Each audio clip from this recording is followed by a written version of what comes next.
لا تسأل الدار عمن كان يسكنها، فالأبواب وحدها تعرف أن القوم قد رحلوا. يا طارق الباب رفقا حين تطرقه، فما عاد في الدار أحباب.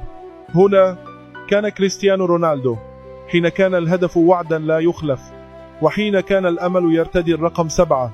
هنا مر بيل كريح سريعة ثم اختفى، وترك خلفه صمت المدرجات. هنا كان مارسيلو، قلب يضحك حتى في أصعب الليالي.